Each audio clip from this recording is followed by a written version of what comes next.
नमः श्री जतिराजाय विवेकानंद सूरय सच्चिद सुख स्वरूपाय स्वामिने तापहारिणे।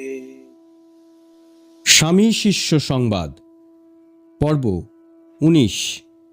স্থান বেলুড় ভাড়াটিয়া মঠ বাটি ও নূতন মঠভূমি। কাল ৯ ডিসেম্বর ১৮৯৮। আজ নূতন মঠের জমিতে স্বামীজি যজ্ঞ করিয়া শ্রী শ্রী ঠাকুরকে প্রতিষ্ঠা করিবেন। শিষ্য পূর্বরাত্র হইতেই মঠে আছে, ঠাকুর প্রতিষ্ঠা দর্শন করিবে এই বাসনা। প্রাতে গঙ্গা স্নান করিয়া স্বামীজি ঠাকুর ঘরে প্রবেশ করিলেন। অনন্তর পূজকের আসনে বসিয়া পুষ্পপাত্রে যতগুলি ফুল্ল বিল্লপত্র ছিল সব দুই হাতে এককালে তুলিয়া লইলেন এবং শ্রীরামকৃষ্ণদেবের পাদুকায় অঞ্জলি দিয়া ধ্যানস্থ হইলেন। অপূর্ব দর্শন। তাহার ধর্মপ্রভা বিভাসিত স্নিগ্ধোজ্জ্বল কান্তিতে ঠাকুরঘর যেন কি এক অদ্ভুত আলোকে পূর্ণ হইল। প্রেমানন্দ ও অন্যান্য সন্ন্যাসীগণ ঠাকুরঘরের দ্বারে দাঁড়াইয়া রহিলেন।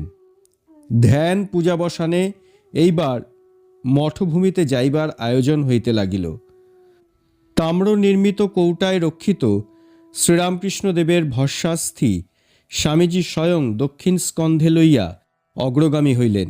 অন্যান্য সন্ন্যাসীগণ সহ শিষ্য পশ্চাৎ পশ্চাৎ চলিল। শঙ্খ ঘণ্টারোলে তটভূমি মুখরিত হওয়ায় ভাগীরথী যেন ঢলঢল ভাবে নৃত্য করিতে লাগিল। যাইতে যাইতে স্বামীজি শিষ্যকে বলিলেন, ঠাকুর আমায় বলেছিলেন, তুই কাঁধে করে আমায় যেখানে নিয়ে যাবি আমি সেখানেই যাব ও থাকব।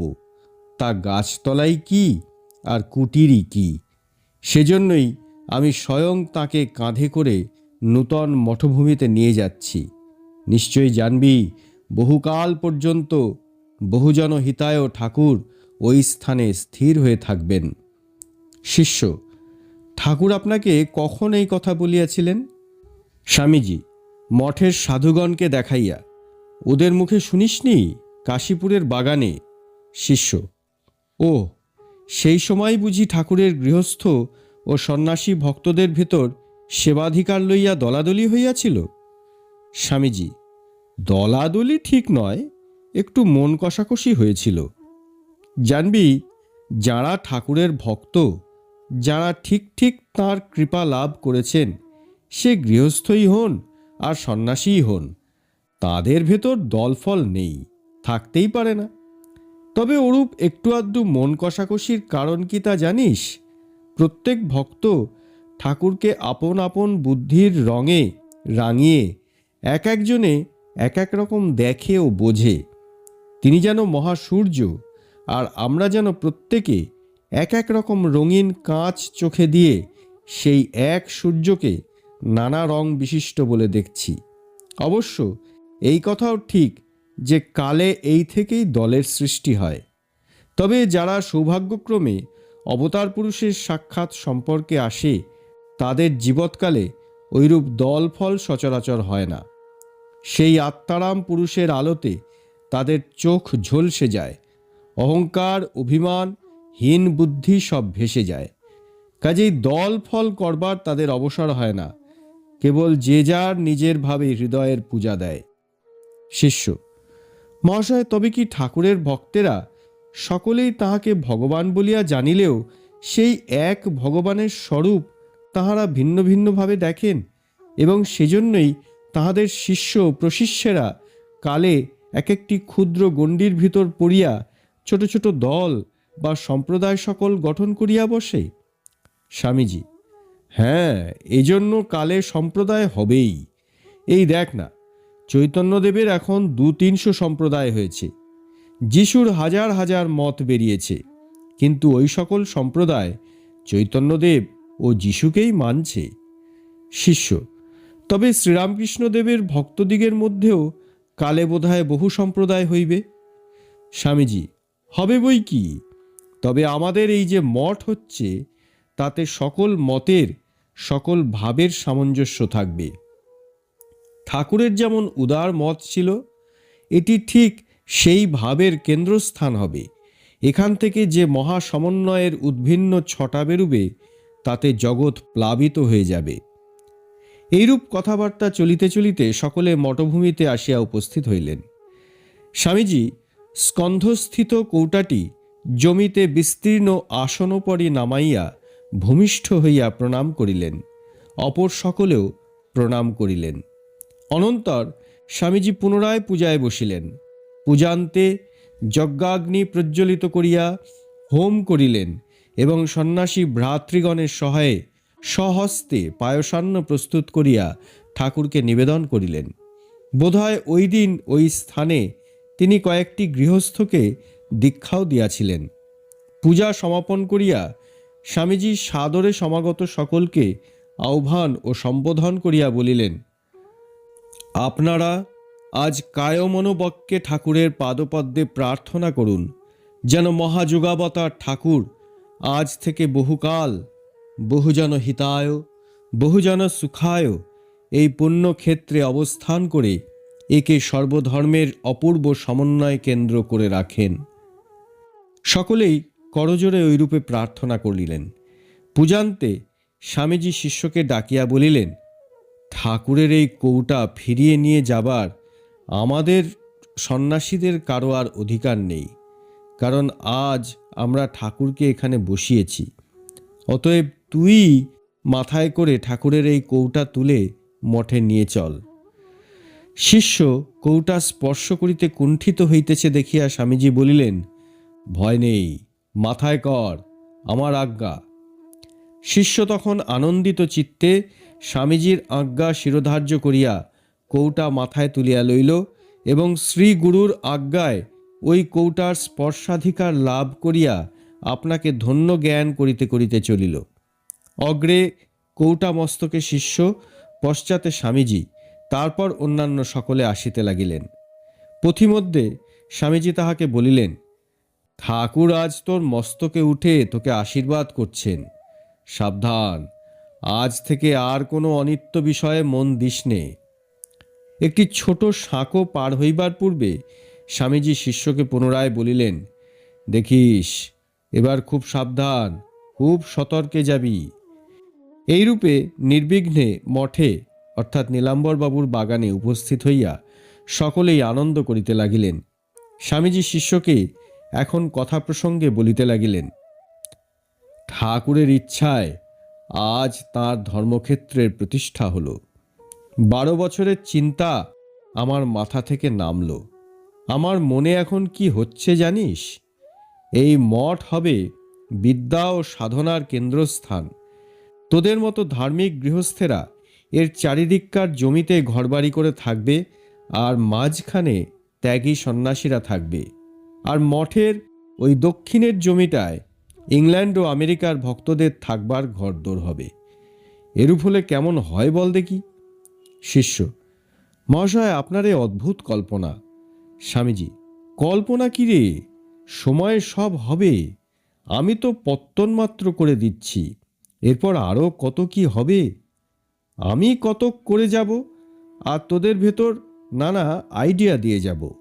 তোরা পরে সেই সব ওয়ার্কআউট করবি। বড় বড় প্রিন্সিপাল কেবল শুনলে কি হবে? সেগুলিকে প্র্যাকটিক্যাল ফিল্ডে দাঁড় করাতে প্রতিনিয়ত কাজে লাগাতে হবে। শাস্ত্রের লম্বা লম্বা কথাগুলি কেবল পড়লে কি হবে? শাস্ত্রের কথাগুলি আগে বুঝতে হবে, তারপর জীবনে সেগুলিকে ফলাতে হবে। বুঝলি? একেই বলে প্র্যাকটিক্যাল রিলিজিয়ন।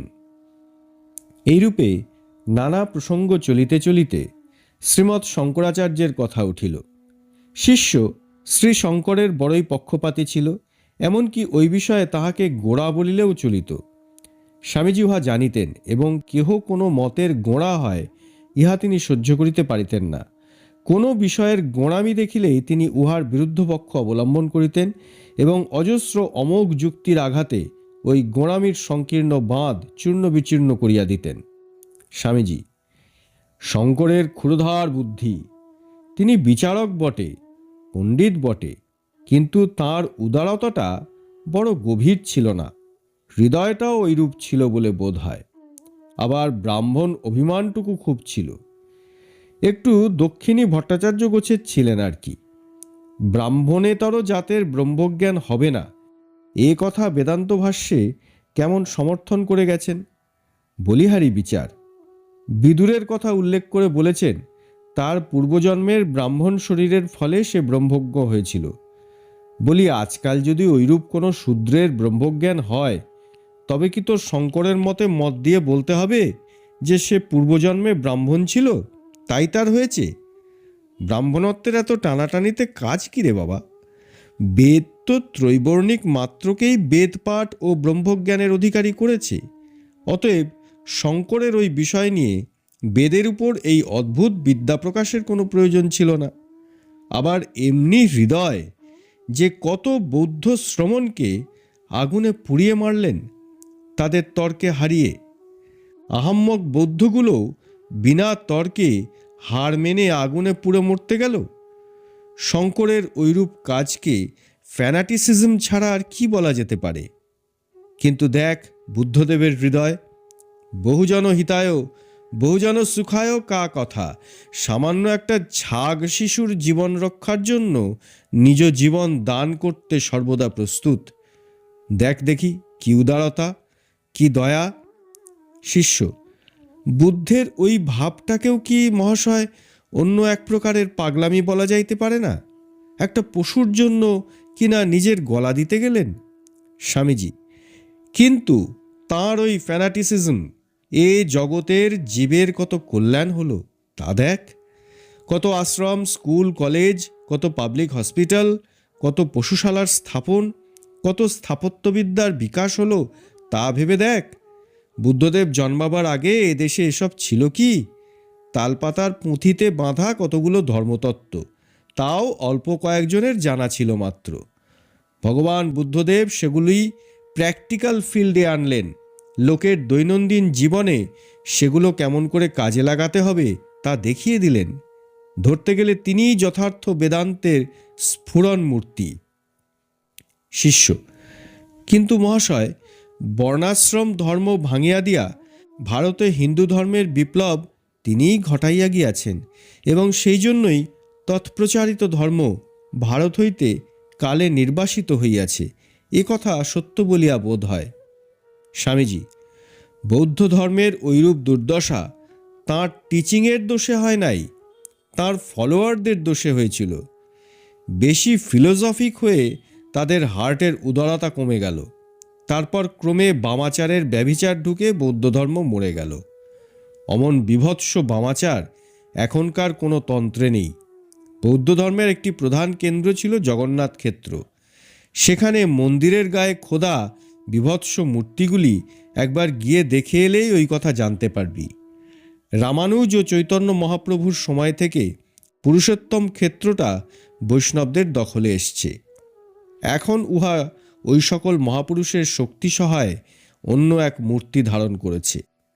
শিষ্য, মহাশয়, শাস্ত্রমুখে তীর্থাদি স্থানের বিশেষ মহিমা অবগত হওয়া যায়, উহা কতটা সত্য? স্বামীজি, সমগ্র ব্রহ্মাণ্ড যখন নিত্য আত্মা ঈশ্বরের বিরাট শরীর, তখন স্থান মাহাত্ম্য থাকাটার বিচিত্রতা কি আছে? স্থান বিশেষে তাঁর বিশেষ প্রকাশ। কোথাও শত এবং কোথাও শুদ্ধসত্ত্ব মানব মনের ব্যাকুল আগ্রহে হয়ে থাকে। সাধারণ মানব ওই সকল স্থানে জিজ্ঞাসু হয়ে গেলে সহজে ফল পায়। এই জন্য তীর্থাদি আশ্রয় করে কালে আত্মার বিকাশ হতে পারে।